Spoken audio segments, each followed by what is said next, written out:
감사합니다. 오늘도 하나님의 백성들이 예수 그리스도 이름으로 주님의 날로 구별해서 이렇게 주의 전에 함께 나와 하나님께 예배드리게 하심을 감사합니다. 이 시간 하나님께서 주장하셔서 말씀이 온전히 역사하도록 인도하여 주시옵소서. 부족한 자 지켜주시고 하나님의 뜻만이 온전히 전해지도록 도와주시옵소서. 하나님 앞에 겸손함으로 함께 된 이 귀한 예배에 은혜로 충만케 해 주시옵소서. 예수님의 이름으로 기도드립니다. 아멘.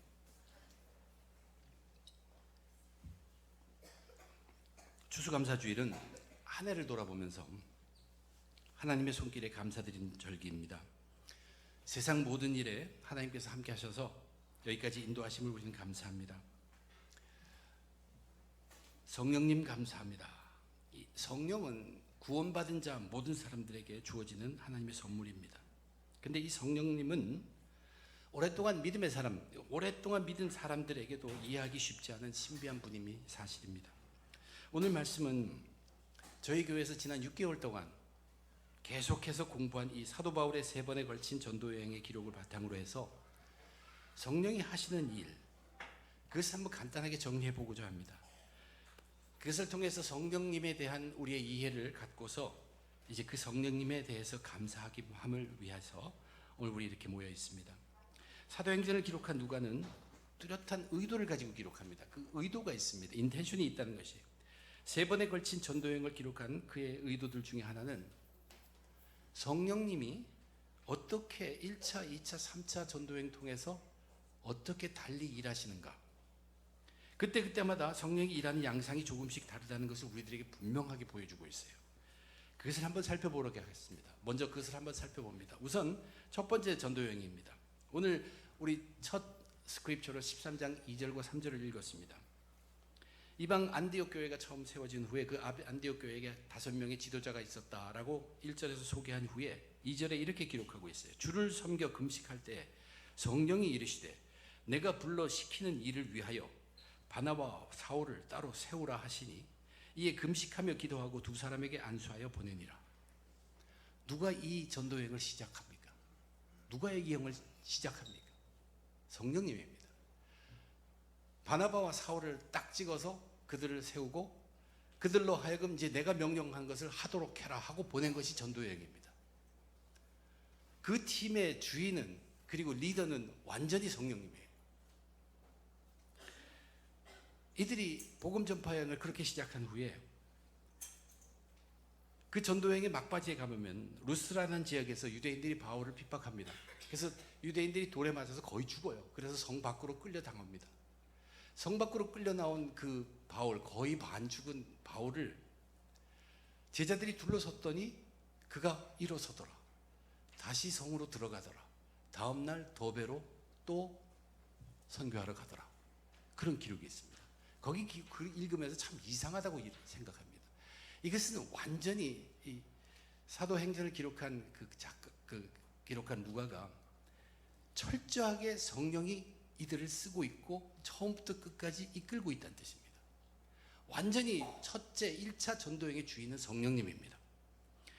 그러면 이 성령님이 그 다음 2차 전도여행에는 어떻게 이끌고 있는가를 봅시다.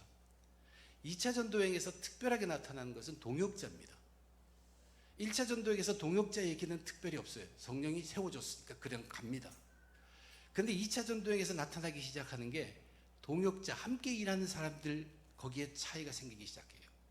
바나바와 바울이 처음 의견을 나누었지만 의견이 맞지 않아서 결국 바울과 실라가 떠나게 됩니다. 바울과 실라가 떠나서 첫 사역지에 갔을 때 그들은 디모데를 만나고 디모데와 함께 갑니다. 이것이 전부 동역자들이에요. 다들 예수 믿는 사람들이에요. 예수 믿는 사람들은 세례를 통하여 예수님께서 하나님으로부터 성령을 받아서 한 영을 받습니다. 성령은 하나예요. 같은 영을 받았기 때문에 동역할 수 있습니다. 그렇게 동역해서 사역을 시작하는데 그 다음에 성령은 어떻게 합니까? 성령은 아시아 지역에서 전도를 하려는 그들을 막습니다. 가지 못하게 합니다. 예수의 영도 막습니다. 드로아 지역에 가서 마게도니아에서 한 사람이 환상에, 바울이 환상을 꾸는데 이것이 성령이 하신 일이에요. 성령이 나타나서 환상을 바울에게 줘서 한 사람이 나타나서 손짓으로 오라고 한다는 얘기예요. 그것을 바울이 어떻게 이해를 하냐면 성령님이 우리를 끌어서 전리로 와서 마게도니아에 와서 전도하라고 하는구나 하고 인정했다라고 기록되어 있어요. 이 기록 전부를 보면 이 두 번째 전도여행은 성령님이 동역자들을 세우게 하시고 한 영이 된 사람들을, 또한 한 영인 성령 그 자체가 그들을 도와주고 이끌고 있다는 얘기예요.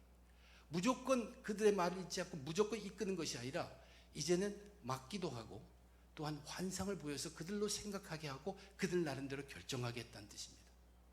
이것이 2차 전도여행에만 나타나는 동역의 모습이에요. 함께 일하는 모습입니다. 충분히 가능한 것은 모두가 다 한 성령을 받았기 때문에 하나 될 수 있고, 그 한 성령인 성령님께서 그들에게 맡기도 하고 환상도 주기도 하면서 이끌었다는 얘기입니다. 그것이 2차 전도여행의 특징입니다. 그러면 3차 전도여행은 어떻게 됩니까? 3차 전도여행은 또 완전히 그 양상이 다릅니다.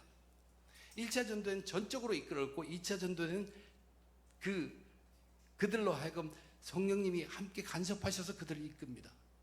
그래서 그때부터 2차 전도여행에서부터는 이제 이 사도들이 기도하기 시작합니다. 기도하러 갔다가 루디아를 만나고 기도 처소로 갔다가 빌립보 감옥에 들어가서 거기서도 기도와 찬송할 때 기적이 일어나죠. 고린도에 갔을 때 브리스과 아굴라를 만든 동력의 여행, 2차 전도의 여행이에요. 거기서 기도를 합니다. 그러나 이제 3차 전동을 보면 3차 전도에서 가장 획기적으로 크게 성령이 역사한 그 사역은 뭐냐면 에베소스의 사역입니다. 바울이 에베소에 가서 한 회당에 들어가서 석 달 동안 사역을 했습니다. 말씀을 전파했다는. 그 말은 every 안식일 그때마다 거기서 말씀을 전했습니다. 그런데 그 중에서 반대하는 사람들이 있고 해서 이제 장소를 옮깁니다. 장소를 옮길 때 제자들을 세운다고 했어요. 제자들을 세우고, 그 말은 이제 조직을 만들었다는 얘기입니다. 조직이 형성되었다는 얘기예요. 빌리버, 그 믿는 사람들의 조직이 형성되고 그들로 하여금 두란노 서원에서 매일 날마다 2년 동안 말씀을 강론합니다. 권면합니다. 선포합니다. 공부를 합니다.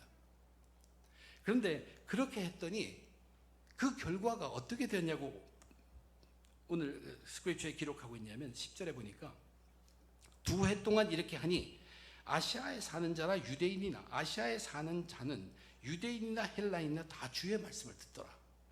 잘 생각해 볼 것은 지금 이 선교 여행의 목적이 뭡니까? 하나님의 말씀을 많이 전해서 많은 사람들이 듣도록 하는 것이 이루어졌다는 얘기예요. 근데 그것이 어떻게 이루어졌냐면 에베소라는 두란노의 한 서원에서 사도 바울이 교회를 형성하고 거기서 말씀만을 강론을 했더니 이 복음이 어떻게 됐는지 모르지만 그 에베소뿐만 아니라 에베소가 속해 있는 아시아라는 근방 그 지역 모두에까지 유대인에게도 헬라에게도 다 전해졌다는 얘기예요. 1차 전도와 2차 전도와 이 3차 전도 여행이 정말로 다른 것은 뭐냐면 1차 전도와 2차 전도는 사람이 복음의 말씀을 들고 가서 전했습니다. 3차 전도는 에베소에서 그 말씀을 들고 그 말씀을 거기서 묵상하고 교회로 반드시 서 있을 때 복음이 능력으로 선포되어서 나갔다는 얘기예요. 퍼졌다는 얘기예요. 하나님은 뭐를 원하셨습니까? 어떻게든 말씀이 퍼지기를 원합니다. 모든 사람이 말씀을 듣기를 원했습니다. 그 일이 에베소에서 이루어졌다는 얘기입니다. 그런데 거기 기록을 보면 성령이 특별히 이렇게 했다고 기록하지는 않지만 이것이 성령의 능력입니다. 이제 성령은 3차 전도에서는 그렇게 세워진 공동체에게 하나님의 사역을 맡기는 것입니다. 그리고 풀리 그 뒤에서 서포트하고 지지하고 있습니다. 그렇다고 성령의 역사함이 약해졌냐면 절대 그렇지 않습니다. 전적으로 이끌 때 강하게 이끄는 것 마찬가지로 이 에베소에서 공동체, 믿음의 공동체를 통해서 거기에서 말씀이 왕성할 때 성령이 역사한 그 능력은 가장 큰 부흥을 이루었다고, 가장 큰 그 전도의 사역을 이루었다고 성경은 분명히 기록하고 있습니다. 성령의 그 역사하심이 줄어든 것은 절대 아닙니다. 하나님의 말씀에 온 힘을 다하는 공동체, 교회를 통해서 성령께서 역사한 것이라는 말입니다. 성령이 어떤 영입니까? 하나님의 영이에요. 성령은 그 속에 교회에게 맡기는 이유는 교회에 있는 그 믿음의 사람들은 전부가 한 영을 받은 사람들입니다. 구원할 때 성령을 선물로 받은 영이에요. 성령은 한 영입니다. 그 영을 갖고 있는 사람들이기 때문에 충분히 하나가 될 수 있다는 얘기예요. 그들이 모여 있을 때 거기에 말씀이 충만하면 성령은 말씀과 함께 하기를 즐겨합니다. 3차 전도여행의 마지막 사역이 어디입니까? 거기 마지막으로 크게 드러난 사역이 드로아에서 사역입니다. 돌아오는 가중에 드로아에 있었습니다. 그날로부터 처음으로 주일에 예배를 드립니다. 주간의 첫날에 예배를 드렸다고 되어 있어요. 그러니까 그날은 그들이 일하고 모입니다. 안식일이 그 전날 하루 전날이 쉬는 날이고 일하기 한 그 첫 주간 부활을 기념하는 주일에 그들 저녁에 예배로 모입니다. 저녁으로 예배에서 모인 모든 시간 전체를 바울이 와서 전하는 하나님의 말씀에 전부를 할애야 합니다. 그 사람들은 다 오직 말씀을 듣기 위해 모인 한 뜻으로 모인 성령이 가득해서 모인 한 공동체였습니다. 다락방에 뜨겁게 횃불을 열어놓고 많은 사람들이 모여서 바울의 강론을 듣고 있었어요. 유두고란 자가 창문의 옆에서 거기 졸다가 밑으로 떨어져 죽죠.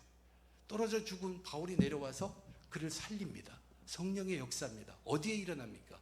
그 들어오라는 교회에 모인 그 공동체에 말씀이 충만할 때 성령이 역사에서 도우신 것입니다.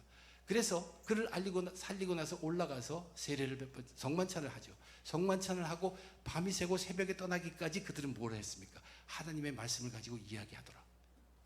이 드로아의 교회는 에베소의 그 두란노소원에서의 교회와 조금도 차이가 없습니다. 완전히 하나로 묶여진 하나 된 그 교회 공동체가 오직 하나님의 말씀에 전념으로 빠졌다는 얘기입니다. 그럴 때 하나님의 성령, 영이 아주 놀랍게 역사하셔서 에베소에서 그렇게 널리 복음이 전파됐을 뿐만 아니라 드로아에서는 한 사람이 죽은 사람을 완전히 살리는 역사가 일어났다는 것을 우리들에게 보여주고 있습니다. 그러면 이제 왜 성경이 이렇게 하시는 일을 단계적으로 보여주고 있느냐? 처음에는 전적으로 성령이 이끌었고, 두 번째는 사람들을 커뮤니케이션, 교감하면서 서로 교통하면서 사람들을 사용해서 그렇게 하시고, 이제 마지막으로는 이제 성령은 나타나지도 않지만 그 교회, 말씀이 충만한 교회, 거기에 함께 하셔서 아주 큰 폭발적인 역사를 이루시는 성령의 일. 왜 이렇게 변하는가? 처음 시작할 때 역사적으로 처음 이루기 위해서 성령이 이끄실 수밖에 없었고, 그 이끄심을 위해서는 순종하는 자를 쓰셨다는 것입니다. 그게 처음 시작입니다. 그리고 점차적으로 그 사람들과 함께 일하면서 성령님도 같은 영으로 함께 일하십니다. 기도로 묻게 하시고 그들에게 마음으로 답을 주시면서 하나님의 뜻으로 인도하고 사역을 감당하게 하신 것입니다. 그리고 나서 이제는 진리로 서 있는, 바른 말씀으로 서 있는, 하나님의 말씀이 풍성한 믿음의 공동체 교회에게 늘 함께하면서 하나님의 사역을 온전히 맡겨주신 것이에요. 그렇게 역사하셨습니다. 이것이 우리가 사도행전을 통해서 본 성령의 움직임입니다. 성령이 역사하시는 방법이었습니다. 지금도 성령님은 우리들에게 강권적으로 일합니다. 성령님이 주도해서 우리를 이끄시면 무엇이든지 할 수 있습니다. 근데 대부분 그런 경우에 우리는 그것을 그대로 처음부터 알지 못하거나 또는 우연이라고 생각하며 경험할지 모릅니다. 그러나 성령은 여전히 주도적으로 일하십니다. 또한 성령님은 우리가 성령님께 구하는 기도를 통해서 우리와 마음을 나누시기를 원하십니다. 그러면서 우리들에게 원하시는 것은 너희들 같은 영을 받은 사람들로서 서로 동역하라. 나도 같은 영으로서 함께 하리라. 그러면서 도우시고 일하신다는 것입니다.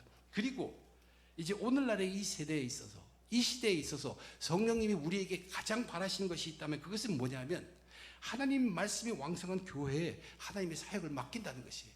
그 교회 공동체를 통해서 하나님의 뜻을 이루신다는 얘기예요. 우리는 그것의 디테일을 알지 모르지 못하지만 이 공동체는 한 영으로 묶여진 공동체이기 때문에 어마어마한 능력의 공동체가 된다는 얘기고, 그리고 그들이 오직 하나님의 말씀에 집중할 때 성령은 기꺼이 함께 하셔서 일을 이루신다는 것입니다. 말세 어둠의 시대에 빛이 있어야 합니다. 세상에 빛으로 서 있는 진리의 말씀이 살아넘치는 믿음의 공동체를 하나님은 지금도 바라시고 계시다는 얘기예요. 그러면 이제 말씀의 결론으로 저와 여러분 우리들이 감당해야 될 것이 무엇입니까?